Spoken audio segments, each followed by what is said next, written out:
اعوذ باللہ من الشیطان الرجیم بسم اللہ الرحمن الرحیم ان الذین لا یؤمنون بالآخرة زینا لهم اعمالهم فهم یعمہون اولئک الذین لهم سوء العذاب وهم فی الآخرة هم الاخسرون وإنک لتلقى القرآن من لدن حکیم علیم اذ قال موسى لأهله إني آنست نارا سآتيكم منها بخبر أو آتيكم بشهاب قبس لعلكم تصطلون فلما جاءها نودي أن بورك من في النار ومن حولها وسبحان الله رب العالمين۔ سورہ نمل آیات 4 سے 8۔ ابتدائی صورت میں ہم نے یہ بات جانی کہ یہ قرآن کی آیتیں ہیں جو کتاب مبین ہے، ہدایت اور خوشخبری ہے ایمان لانے والوں کے لیے جو نماز قائم کرتے ہیں، زکوٰۃ ادا کرتے ہیں، وہی لوگ در حقیقت یقین رکھتے ہیں آخرت پر۔ ان الذین، بلا شبہ جو لوگ، لا یؤمنون نہیں ایمان لاتے، بالآخرۃ آخرت پر، زینا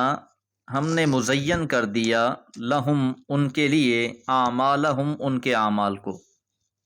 اب یہاں سے ایمان نہ لانے والوں کا اصل سبب بیان کیا جا رہا ہے کہ جو لوگ آخرت پر یقین نہیں رکھتے، حقیقت میں وہ لوگ اس دنیا کو ہی کل سمجھ بیٹھے ہوتے ہیں، وہ اس کے علاوہ کچھ سوچنے کے لیے تیار ہی نہیں ہوتے۔ تو اللہ تعالیٰ کی بھی یہ سنت ہے، جو لوگ اس دنیا کو ہی اپنا مطلوب و مقصود بنا لیتے ہیں،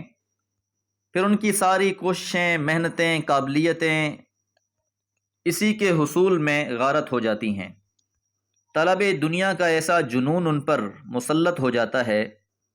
کہ انہیں اس کے علاوہ کچھ نظر ہی نہیں آتا، وہ اسی میں بھٹکتے رہتے ہیں، یہاں تک کہ پھر فرشتہ اجل آ کر ان کو دبوچ لیتا ہے۔ تو جب ان کے لیے یہ اعمال مزین ہو جاتے ہیں، خوشنما بنا دیے جاتے ہیں، فہم یعمہون، بس وہ انہی میں بھٹکتے رہتے ہیں۔ اولئک الذین لہم، انہی لوگوں کے لیے، سوء العذاب، برا عذاب ہے، وہم فی الآخرۃ، اور وہی لوگ آخرت میں، ہم الاخسرون، وہی خسارے والے ہیں۔ سوء العذاب کا تعلق دنیا سے ہے کہ جب یہ لوگ حقیقت سے نگاہیں چراتے رہتے ہیں، رسولوں کا انکار کرتے رہتے ہیں، بالآخر وہ مبتلا عذاب ہوتے ہیں، اور آخرت میں بھی یہ لوگ سب سے زیادہ خسارے والے ہوں گے کہ اب تو ان کے دھیان میں ہی نہیں ہے آخرت، عشق دنیا میں سب کچھ گنوائے بیٹھے ہیں۔ جب حقیقت کی آنکھ کھلے گی تب انہیں سمجھ میں آئے گا کہ کتنا بڑا خسارہ کر آئے ہیں ہم۔ وَإِنَّكَ، اور بلا شبہ آپ، لَتُلَقَّى الْقُرْآنَ، تعلیم دیے جاتے ہیں قرآن مجید کی، مِن لَدُنْ حکیم علیم، حکیم اور علیم کی طرف سے۔ یہاں آپ کو تسلی دی جا رہی ہے کہ آپ مخالفین کی ذرا پرواہ نہ کیجیے، بلکہ مطمئن رہیں، جس ذات کی طرف سے آپ پر یہ کلام عظیم اتارا جا رہا ہے وہ بہت حکمتوں والی بھی ہے اور خوب علم رکھنے والی بھی ہے، اس کے ہر کام میں حکمتیں ہیں اور وہ ہر چیز سے باخبر ہوتا ہے۔ اور جب وہ اللہ تعالیٰ جو علیم اور حکیم ہے وہ آپ پر کلام کو نازل فرما رہا ہے، اور وہی ہر لمحے آپ کی رہنمائی بھی فرماتا رہے گا۔ اذ قال موسیٰ، جب کہا موسیٰ علیہ السلام نے، لِأَهْلِهِ، اپنے گھر والوں سے، انی، بلا شبہ میں نے، آنستُ، دیکھا ہے، نارا، آگ کو، سآتیکم منہا بخبر، میں وہاں سے کوئی خبر لے کر آتا ہوں، او آتیکم، یا لاؤں گا تمہارے پاس، بشہاب قبس،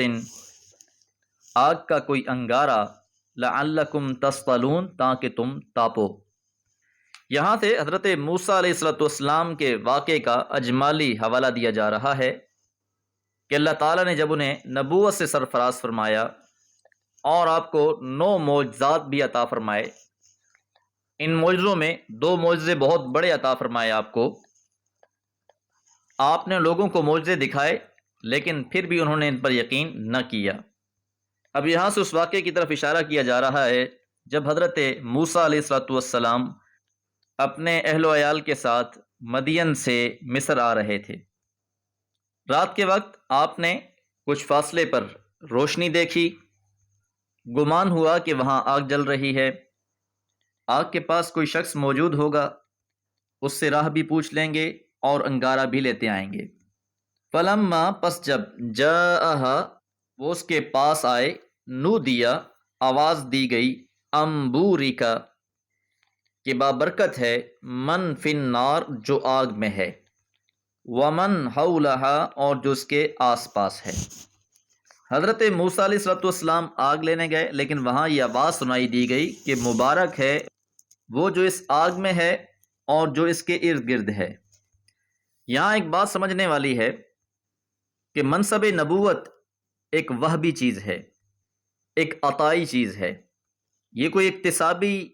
یا طلبی چیز نہیں ہے کہ جس طرح دنیا کے علوم و فنون کو حاصل کیا جاتا ہے، کوئی مصنف بنتا ہے، کوئی انجینئر بنتا ہے، کوئی ڈاکٹر بنتا ہے، کوئی شاعر و خطیب بنتا ہے، الغرض جو بھی فن حاصل کیا جاتا ہے اس میں بہت زیادہ محنت کی جاتی ہے، اس کے کمال کو پہنچنے میں زندگیاں لگ جاتی ہیں۔ لیکن نبوت کوئی ایسی چیز نہیں ہے کہ جسے محنت کر کے حاصل کر لیا جائے، بلکہ اللہ کا ہبہ ہے، اللہ کی عطا ہے۔ اللہ نے جس کو چاہا نبوت کا منصب عطا فرما دیا۔ کسی بھی نبی اور پیغمبر کا کوئی ذاتی ارادہ نہ تھا نبی بننے کا، اس لیے موسیٰ علیہ الصلوۃ والسلام بھی انگارہ لینے گئے تھے، لیکن انہیں یہاں کچھ اور خبر دی جا رہی ہے۔ بتایا جا رہا ہے کہ یہ روشنی کوئی عام آگ نہیں ہے بلکہ یہ بڑا خاص نور ہے، بڑی بابرکت چیز ہے، اور جس کے آس پاس ہیں وہ بھی بابرکت ہیں۔ وسبحان اللہ اور پاک ہے اللہ کی ذات، رب العالمین جو پالنے والی ہے سارے جہانوں کو۔ یہ کلمہ تنزیہی ہے، اللہ کا تعارف ہے کہ اللہ وہ ہے جو ہر عیب سے پاک اور منزہ ہے، اور سارے جہانوں کا رب بھی وہی ہے، اور جب رب وہ ہے تو سب اختیارات بھی اسی کے ہیں۔ دعا ہے اللہ تعالی ہمیں قرآن مجید کے مطابق زندگی گزارنے کی توفیق عطا فرمائے۔ وما علیہ الا البلاغ۔